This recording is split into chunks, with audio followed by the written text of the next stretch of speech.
الشيطان الرجيم بسم الله الرحمن الرحيم وصلى الله على محمد وعلى آله الطيبين الطاهرين الذين أذهب الله عنهم الرجس وطهرهم تطهيرا اللهم صل على محمد وآل محمد ولعنة الدائمة الباقية على أعدائهم ومنكر فضائلهم وغاصب حقوقهم أجمعين من يوم عداوتهم إلى قيام يوم الدين أما بعد يا عباد الله أوصيكم ونفسي بتقوى الله فإن التقوى خير الزاد وبها المعاد وتنفع يوم لا ينفع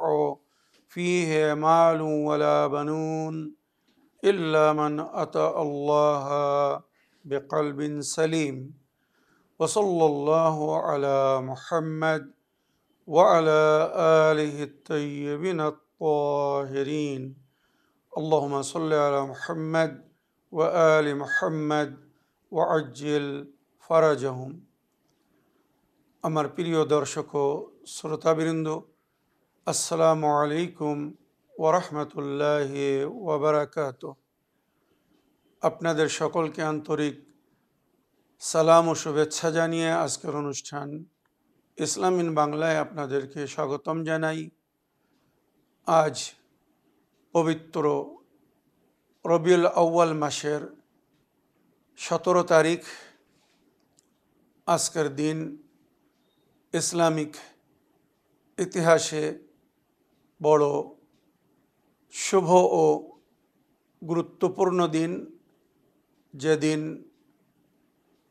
আহলে বায়তের রওয়ায়াত হিসেবে আমাদের সকলের প্রিয় নবী বিশ্বনবী হযরত মুহাম্মদ মুস্তাফা সাল্লাল্লাহু আলাইহি ওয়া আলিহি ওয়াসাল্লামের শুভ জন্মদিন। ঐরূপ আজ আমাদের ষষ্ঠম ইমামে জাফর সাদিক আলাইহিস সালামেরও শুভ জন্মদিবস। তাই উভয় মাসুমিনের জন্মদিবস উপলক্ষে আমি সর্বপ্রথম আপনাদের সকলকে আন্তরিক অভিনন্দন ও মোবারকবাদ জানাই। আশা করি আপনারা যে যেখানে আছেন ভালো আছেন, কুশল ও মঙ্গলে আছেন, সুখে থাকুন, শান্তিতে থাকুন, সমস্ত প্রকারের দুঃখ কষ্ট থেকে মুক্তিতে থাকুন। আল্লাহ রব্বুল আলামিনের কাছে এই কামনা করি। যারা অসুস্থ আল্লাহ তাদেরকে সুস্থতা দান করুন, যারা ঋণে ভুগছে আল্লাহ তাদেরকে ঋণ মুক্তি করুন। ওইরূপ যাদের জীবনে কোনো প্রকারের অভাব বা অশান্তি আছে আল্লাহ রব্বুল আলামিন তাদের সকলের জীবনে সুখ শান্তি দান করুন ও সকলের মনোকামনা ও আশাকে পূরণ করুন। আমাদের সকলকে সৎ পথে চলার, অসৎ পথ থেকে দূরে থাকার এবং এক অপরকে সৎ উপদেশ দেওয়ার তৌফিক দান করুন। আমরা যেন সত্য বা হক জিনিসকে জেনে শুনে মেনে তার উপরে আমাল করে সেটা অন্যদের সামনে তুলে ধরতে পারি বা সকলের কাছে পৌঁছে দিতে পারি। আল্লাহ রব্বুল আলামিন আমাদেরকে সেই মনোবল ও নেক তৌফিক দান করুন। আমিন ইয়া রাব্বাল আলামিন। এই দোয়ার সঙ্গে আজকের পর্ব শুরু করতে চলেছি। যেমন আমি আমার খুতবার শুরুতে বললাম যে আজ নবী করিম সাল্লাল্লাহু আলাইহি ওয়াসাল্লাম এবং ইমামে জাফর সাদিক আলাইহিস সালামের শুভ জন্মদিন। তাই আমি সর্বপ্রথম আজকের দিনের যে আমাল সেটা বলে দিতে চাই, তারপরে ইনশাআল্লাহ উভয় মাসুমিনের ব্যক্তিগত জীবনী মানে অতি সংক্ষিপ্ত যতটুকু সম্ভব হবে আপনাদের সামনে তুলে ধরব। তাছাড়া ওনাদের কিছু মূল্যবান বাণী, নবী করিম সাল্লাল্লাহু আলাইহি সাল্লামের এবং ইমামে জাফর সাদিক আলাইহিস সালামের কিছু তালিমাত আপনাদের সামনে পড়ে শোনাবো, যার মধ্যে আমাদের জন্য সুন্দর শিক্ষা লুকিত আছে। আশা করি ওই সমস্ত মূল্যবান বাণী বা নবী করিম সাল্লাল্লাহু আলাইহি ওয়াসাল্লামের হাদিস ও ইমামে জাফর সাদিক আলাইহিসসালামের শিক্ষা যদি আমরা জেনে শুনে মেনে তার উপরে আমাল করি, তো আমাদের ইহকাল ও পরকাল উজ্জ্বল হবে, অতি সুন্দর হবে। তেমন হবে যেমন এক আল্লাহর নেক বান্দার, এক হকিকি মমিনের জীবন হওয়ার দরকার। আসুন সর্বপ্রথম আমি আজকের দিনের সম্পর্কে বলতে চাই। ইসলামিক ইতিহাসে বিশেষ করে শিয়া ইসনা আশারি মুসলিমদের নিকটে আজ নবী করিম সাল্লাল্লাহু আলাইহি ওয়াসাল্লাম এবং ইমামে জাফর সাদিক আলাইহিসসালামের জন্মদিবস। নবী করিম সাল্লাল্লাহু আলাইহি ওয়াসাল্লাম জুম্মার দিন 17ই রবিউল আউয়াল ভোরের সময় মক্কায় শাবে আবু তালিব আলাইহিসসালামের ভিতরে জন্মগ্রহণ করেছিলেন। সন 1 আমুল ফিল, যে বছর আবরাহা বাদশাহ হাতির লস্কর নিয়ে কাবা ঘরের উপরে আক্রমণ করেছিল, হামলা করেছিল, সেই বছর নবী করিম সাল্লাল্লাহু আলাইহি ওয়াসাল্লাম জন্মগ্রহণ করেছিলেন। আর ওনার যুগের রাজা বা বাদশাহ ছিল নওশিরওয়া আদিল।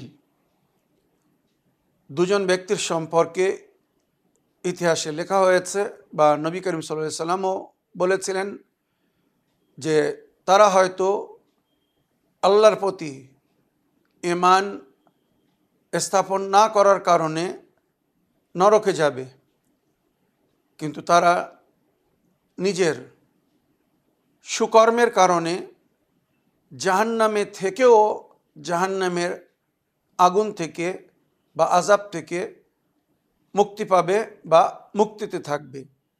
একজন হচ্ছেন হাতিম তাই, যিনি নিজের সাখাওয়াত বা দান খয়রাতের জন্য বিখ্যাত ছিলেন, আল্লাহর বান্দাদের খেয়াল রাখতেন। ওইরূপ নওশিরওয়া আদিল নবী করিম সাল্লাল্লাহু আলাইহি ওয়াসাল্লামের জন্মের সময় যে বাদশাহ ছিল, ওই বাদশাহ বড় ন্যায় বিচারক ছিল, আদিল ছিল, তাই ওনার নামের সঙ্গে নওশিরওয়া আদিল নামে বিখ্যাত।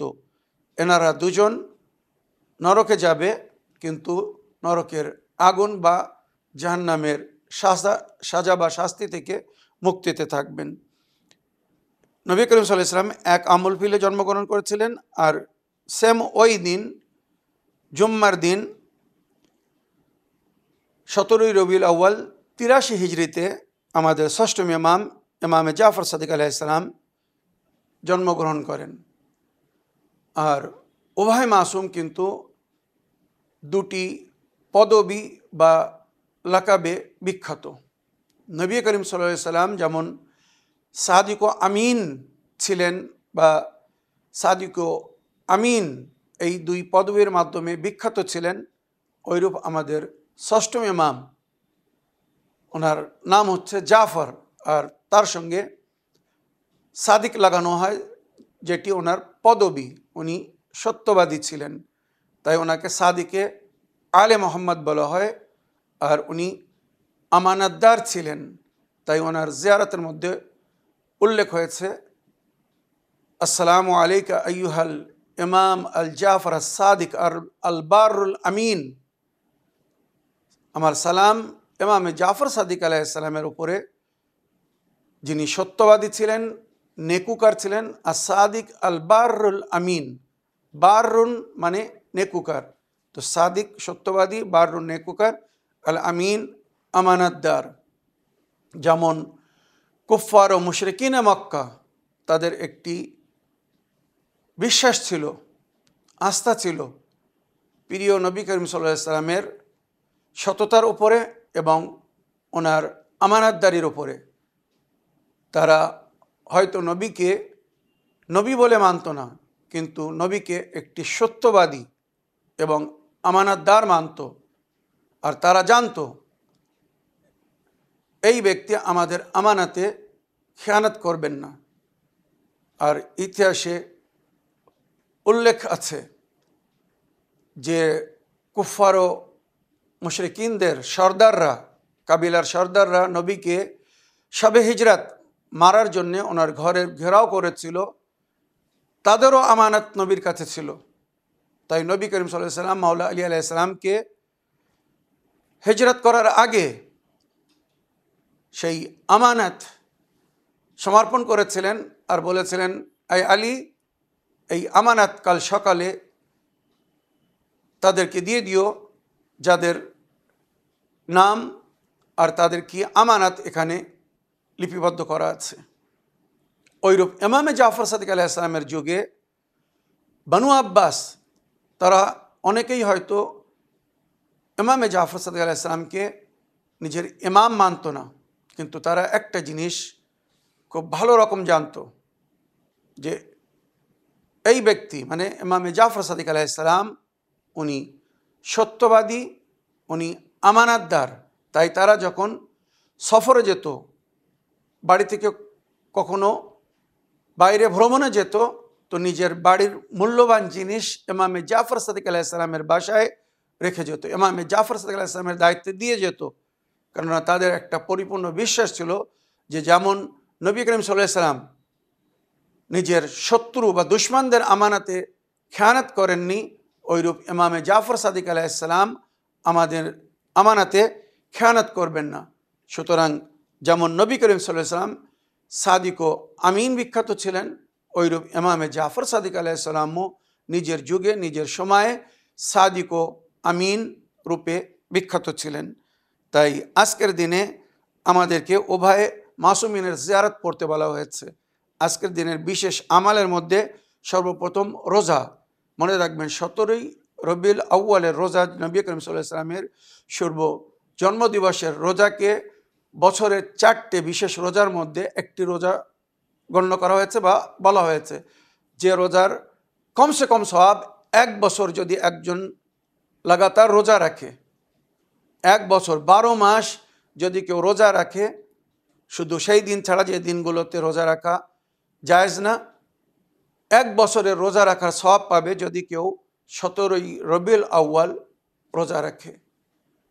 বাজ রাওয়ায়াত হিসেবে 60 বছরের রোজার সওয়াব দান করা হয়েছে বা 70 বছরের রোজার সওয়াব দান করা হয়েছে। আর ওইরূপ তার গুনাহকে ক্ষমা করা হয়েছে আর তার নেকিকে বৃদ্ধি করা হয়েছে। তো আজকের দিনে চেষ্টা করবেন নফল রোজা রাখার। যদি কারোর দায়িত্বে কাজা রোজা থাকে, ফরজ রোজা রমজান মাসে কাজা হয়ে থাকে, তো সে ফরজ রোজার নিয়ত করে কাজা রোজা রাখলে 2 in 1 উভয় রোজা রাখার সওয়াব পাবে। মানে ফরজ রোজা আদায় হয়ে যাবে, প্লাস আজকের দিনে যে নফল রোজা রাখার জন্য বলা হয়েছে তারও সওয়াব সে পেয়ে যাবে।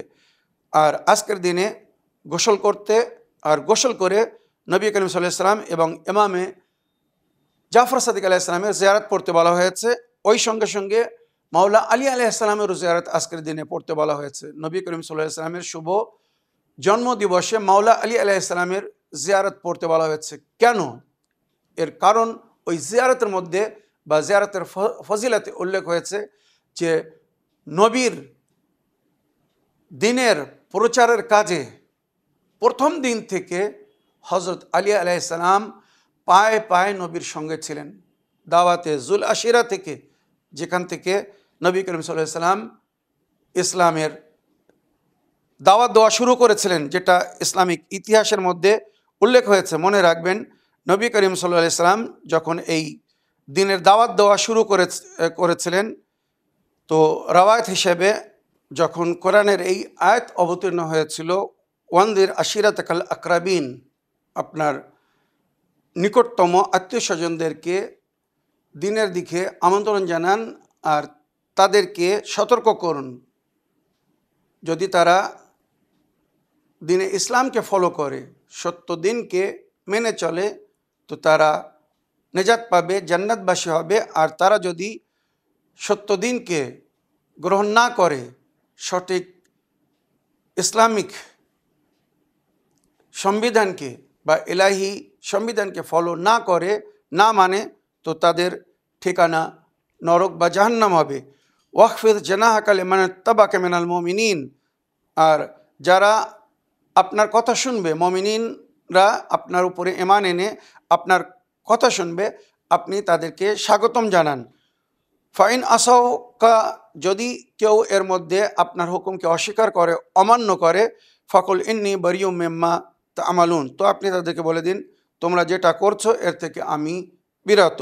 সুতরাং এইভাবে আল্লাহ রাব্বুল আলামিনের তরফ থেকে তার নবীকে যখন বলা হয়েছিল যে আপনি আপনার আপনদেরকে দিনের দিকে, শরীয়তের দিকে, ইলাহি সংবিধানের দিকে আমন্ত্রণ জানান, নবী করিম সাল্লাল্লাহু আলাইহি ওয়াসাল্লাম যখন জনাবে আবু তালেবের বাসা থেকে ইসলামের প্রচার শুরু করেছিলেন, তো সেই সময় মাওলা আলী আলাইহিস সালাম ওনার সাথ দিয়েছিলেন আর অঙ্গীকার করেছিলেন, আল্লাহ রসুল, আমি যতদিন বেঁচে থাকব, আমি প্রতিক্ষণ পায়ে পায়ে যখন আমার প্রয়োজন হবে, আপনি যখন আমাকে ডাক দিবেন, আমি আপনার ডাকে সাড়া দিব, লাব্বাইক বলে আপনার কাছে চলে আসব।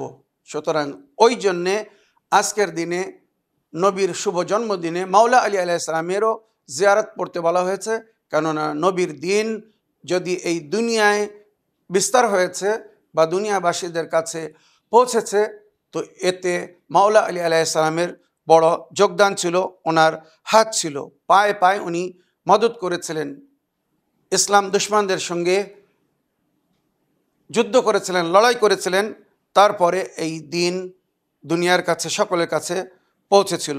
তো আজকের দিনে ইমামে জাফর সাদিক আলাইহিস সালাম, মাওলা আমিরুল মুমিনিন হযরত আলী আলাইহিস সালাম এবং স্বয়ং নবী করিম সাল্লাল্লাহু আলাইহি সাল্লামের জিয়ারত পড়তে বলা হয়েছে। তাছাড়া আরও 2 রাকাত নামাজ মানে দিনের বেলা পড়তে বলা হয়েছে।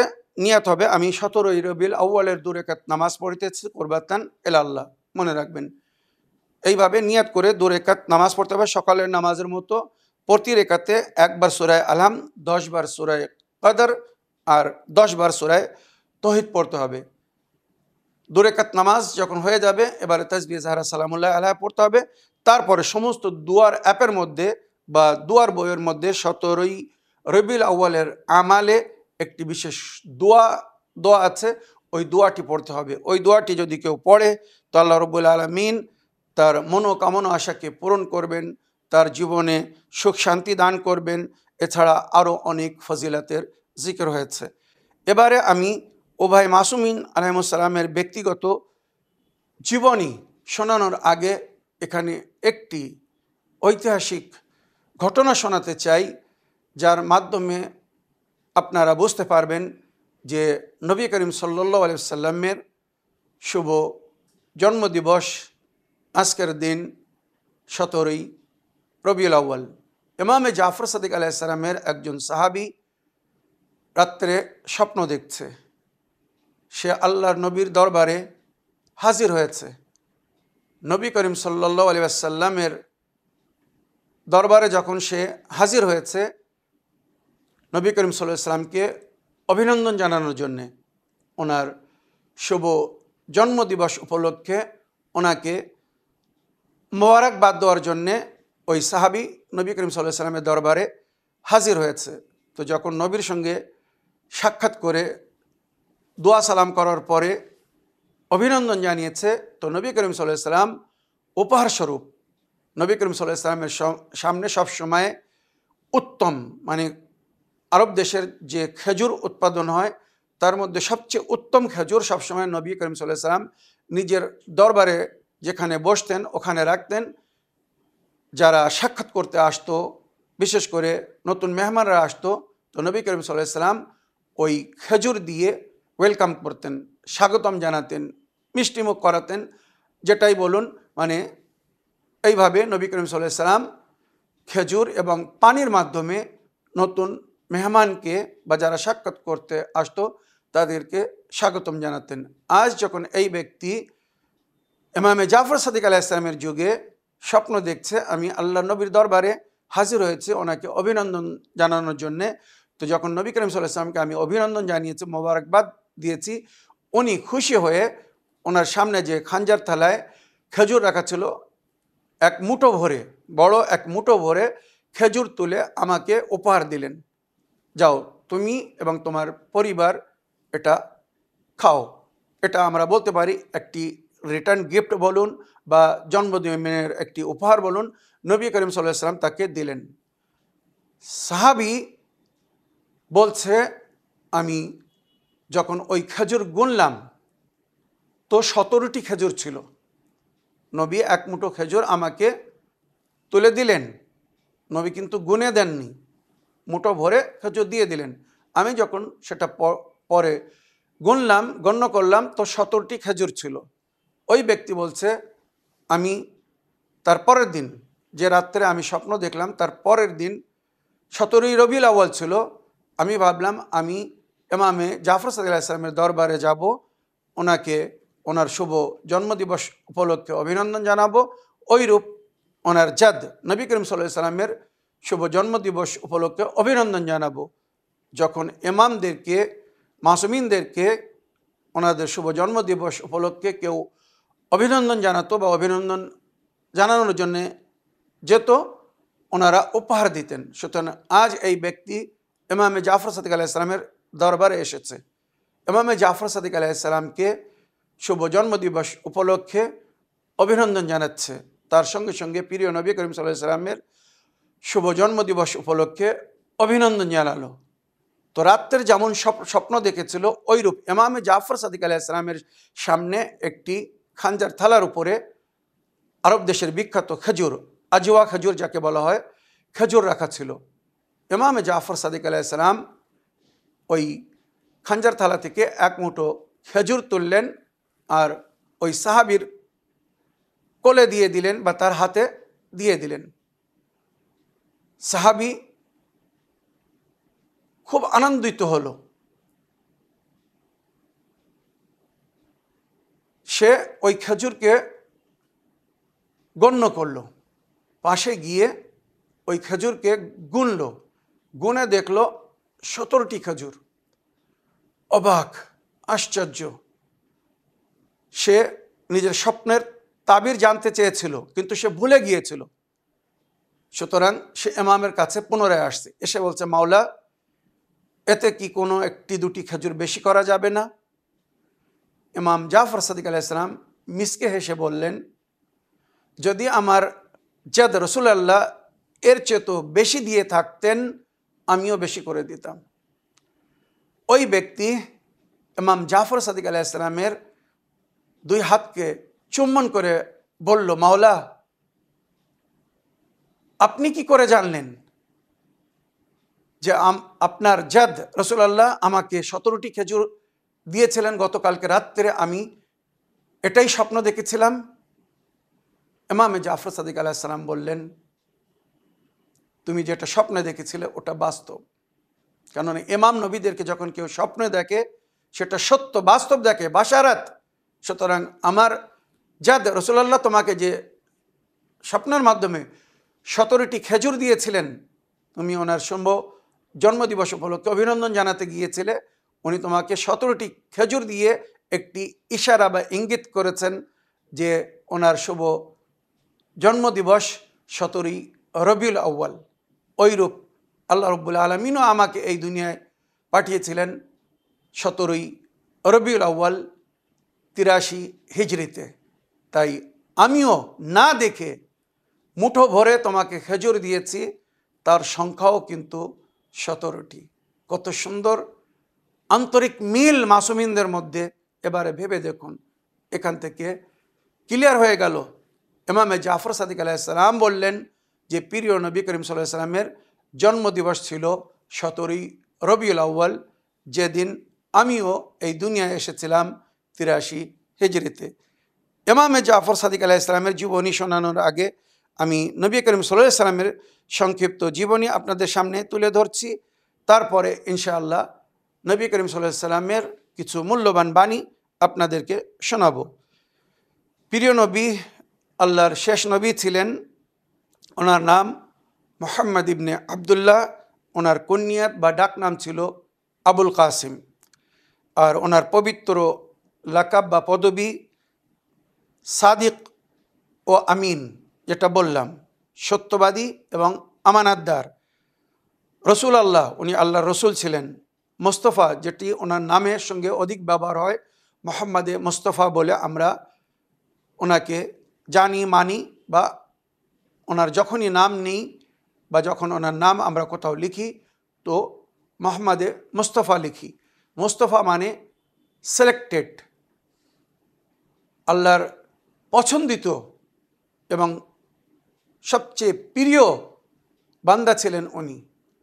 আল্লাহ ওনাকে চয়েস করেছিলেন, পছন্দ করেছিলেন, আর সমস্ত নবীদের মধ্যে ওনাকে সর্বোত্তম এবং শ্রেষ্ঠ সিলেক্ট করেছিলেন, তাই ওনাকে মুস্তাফা বলা হয়।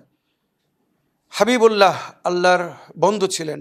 সফিউল্লাহ, আল্লাহর অতি প্রিয়তম এবং নিকটতম বান্দা ছিলেন। নেয়ামাতুল্লাহ ছিলেন আল্লাহর বান্দাদের জন্যে। ওমা আরসালনাকা ইল্লা রাহমাতান লিল আলামিন, আমি আপনাকে পাঠাইনি কিন্তু বিশ্বের জন্যে রহমত বানিয়ে। খায়রাত খালকিল্লাহ, আল্লাহর সৃষ্টির মধ্যে উনি সর্বোত্তম ছিলেন। সৈয়দুল মুরসালিন, মুরসালিনদের মধ্যে, রসুলদের মধ্যে সবচেয়ে শ্রেষ্ঠ ও সর্দার ছিলেন উনি, তাই উনি সবচেয়ে শেষে এসেছিলেন। মনে রাখবেন যে সভাপতি হয় বা প্রধান যে হয়, মনে রাখবেন সবচেয়ে শেষে সে বক্তব্য রাখে, সে কথা বলে। তাই ওই জন্যে ভূমিকা স্বরূপ ওনার আগে 1,23,999 জন নবীকে পাঠানো হয়েছিল। তারপরে শেষ বক্তব্য বা শেষ দিনের প্রচারের জন্যে ওনাকে আল্লাহ দায়িত্ব দিয়েছিলেন। খাতেমেন নবীন, উনি নবীদের মধ্যে সবচেয়ে শেষ নবী ছিলেন। খাতাম মানে শেষ, আবার খাতাম মানে মোহর, মানে নবুয়তের মোহর ছিলেন উনি। রাহমাতুল লিল আলামিন, সমস্ত বিশ্বের জন্য রহমত ছিলেন। নবীল উম্মি, উনি উম্মুল কোরায় মক্কায় জন্মগ্রহণ করেছিলেন, তাই ওনাকে নবীল উম্মি বলা হয়। এছাড়া আরও নবী করিম সাল্লাল্লাহু আলাইহি ওয়াসাল্লামের অনেক লাকাব বা পদবী আছে, যদি বিস্তারিত বলতে যায় তার জন্য অনেক সময়ের প্রয়োজন আছে, তাই অতি সংক্ষিপ্তে এগুলো জিকির করলাম। নবী করিম সাল্লাল্লাহু আলাইহি ওয়াসাল্লামের শুভ জন্মদিবস 17ই রবিউল আউয়াল, 1 আমুল ফিল, মনে রাখবেন। আর 570 খ্রিস্টাব্দ ছিল। উনি মক্কায় শাবে আবু তালিবে জন্মগ্রহণ করেছিলেন। আর ওনার ওয়াফাত বা শাহাদাতের তারিখ ছিল সফর মাসের 28 তারিখ, 28 সফর 11 হিজরি, খ্রিস্টাব্দ হিসাবে 632 খ্রিস্টাব্দে উনি এই দুনিয়া থেকে পর্দা নিয়েছিলেন, শাহাদাত বরণ করেছিলেন। ওনার পবিত্র সমাধি মদিনায় মসজিদুন নববীতে ওনার কবর। উনি মক্কায় এবং মদিনায় উভয় শহরে জীবনযাপন করেছিলেন, আর মদিনায় শেষ নিঃশ্বাস ত্যাগ করেছিলেন। ওনার পিতা জনাবে আবদুল্লাহ, যিনি নবী করিম সাল্লাল্লাহু আলাইহি ওয়াসাল্লামের জন্মের আগেই এই দুনিয়া থেকে বিদায় নিয়েছিলেন। উনি এতিম রূপে জন্মগ্রহণ করেছিলেন, যার জিকির কোরআনের মধ্যে আল্লাহ রাব্বুল আলামিন করেছেন। ওয়াজাদাকা ইয়াতীমান ফাআওয়া, যখন আল্লাহ রাব্বুল আলামিন আপনাকে এতিম পেয়েছিলেন তো আপনাকে আশ্রয় দিয়েছিলেন। এই আশ্রয় ছিল জনাবে আবু তালিবের বাসা বা জনাবে আবু তালিবের কোল, যাকে আল্লাহ নিজের আশ্রয় বলেছেন।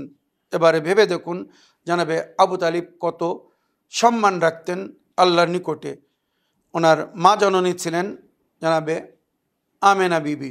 রবায়ত হিসেবে ওনার জন্মের 4 মাস পরে উনি শাহাদাত বরণ করেছিলেন বা ওফাত পেয়েছিলেন।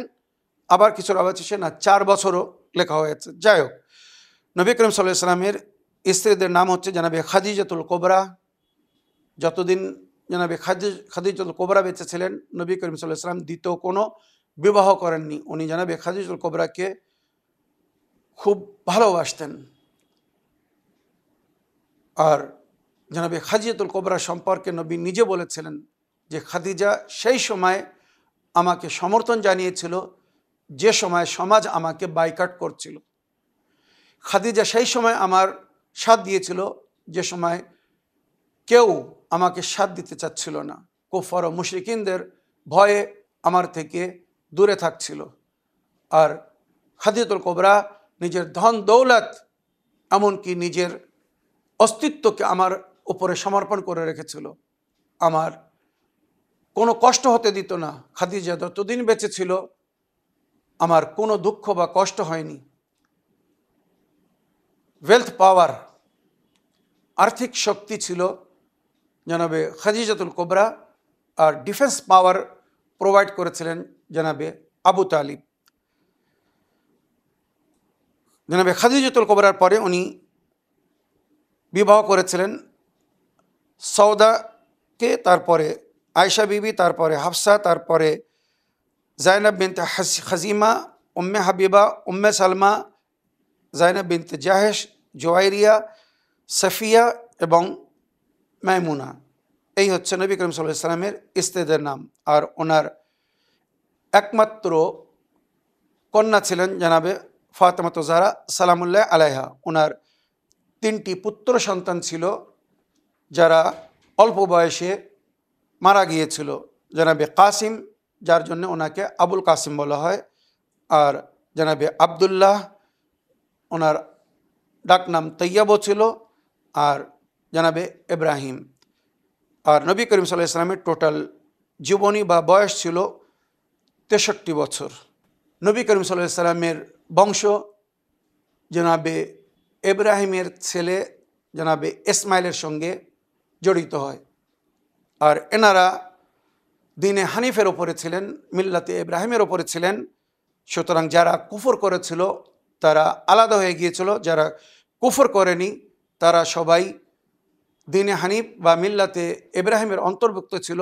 সবাই মুআহিদ, মুআহিদ মানে আল্লাহকে এক মাননেওয়ালা ছিল, আর আল্লাহর ছাড়া অন্য কারোর ওনারা কখনো উপাসনা করেননি। কেননা নবী করিম সাল্লাল্লাহু আলাইহি ওয়াসাল্লামের পূর্বপুরুষরা জনাবে ইব্রাহিমের মিল্লাত বা ইব্রাহিমের দিনের উপরে যখন ছিল, তো জনাবে ইব্রাহিম নবীর দিন ছিল দিনে মুআহ্হাদ।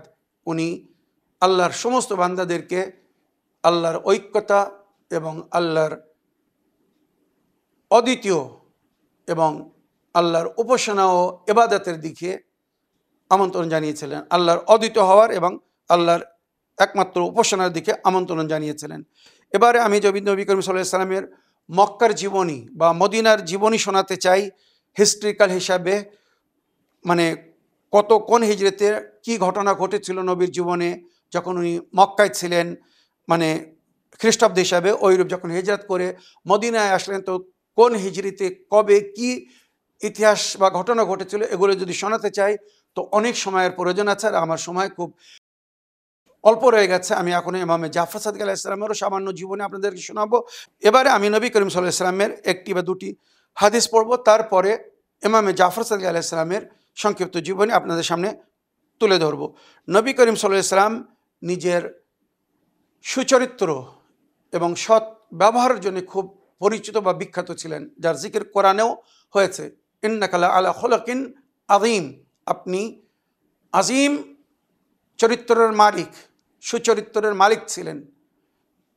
নবী করিম সাল্লাল্লাহু আলাইহি ওয়াসাল্লাম নিজের অবতীর্ণের বা মবুস বা রেসালাত হওয়ার যে উদ্দেশ্য বলেছিলেন, সর্বপ্রথম যে ওনার বাণী ছিল বুইসতু লিউতাম্মিমা মাকারিমাল আখলাক, আল্লাহ রাব্বুল আলামিন আমাকে পাঠিয়েছেন চরিত্রর শেষ সীমান্তে তার বান্দাদেরকে পৌঁছানোর জন্য, মানে মানুষকে সুচরিত্রবান করার জন্যে, ভালো ব্যবহার এবং সুচরিত্রের শিক্ষা দেওয়ার জন্যে, মানুষকে সঠিক শিক্ষা দেওয়ার জন্যে, মানুষকে সঠিক মানুষ তৈরি করার জন্যে আল্লাহ আমাকে পাঠিয়েছেন। কেননা সেই সময় অধিকাংশ মানুষরা রূপে মানুষ ছিল, কিন্তু তাদের ব্যবহার চরিত্র পশুর চেয়েও অধম ছিল, যেগুলো ইতিহাসের মধ্যে উল্লেখ হয়েছে।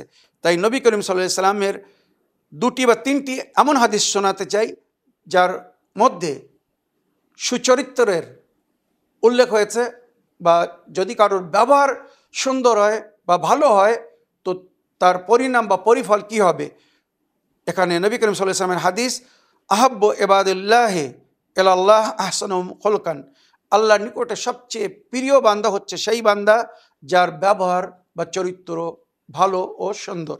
চিন্তা করুন, হুসনুল খুলকে, দ্বিতীয় হাদিস, হুসনুল খুলকে ও হুসনুল জিওয়ার ইউআম্মিরানে আদ-দিয়ার, ভালো ব্যবহার এবং ভালো চরিত্র প্রতিবেশীদের সঙ্গে,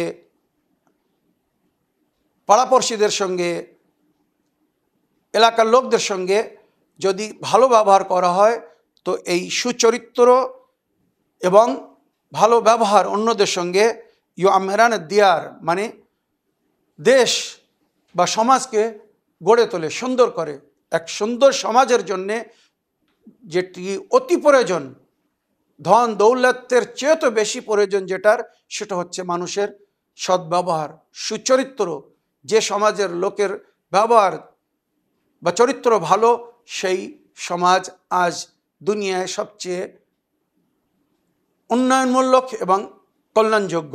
মনে রাখবেন, তো আল্লাহ রব্বুল আলামিন নিজের নবীর মাধ্যমে আমাদেরকে বলেছেন, ইন্না আসকাল শাইইন ইউজাউ ফিল মিদান ওয়া হুসনুল খুলুক, সবচেয়ে ভারী জিনিস যেটা তারাজুতে রাখা হবে, আমাদের নামায় আমাল যখন ওজন হবে, সেই তারাজুতে সবচেয়ে ভারী জিনিস যেটা হবে সেটা হবে মানুষের সদ্ব্যবহার, সুচরিত্র। তো যার চরিত্র যত সুন্দর হবে তার নামায় আমাল তত ভারী হবে, আর তার জান্নাতে যাবার সম্ভাবনা তত বেশি হবে।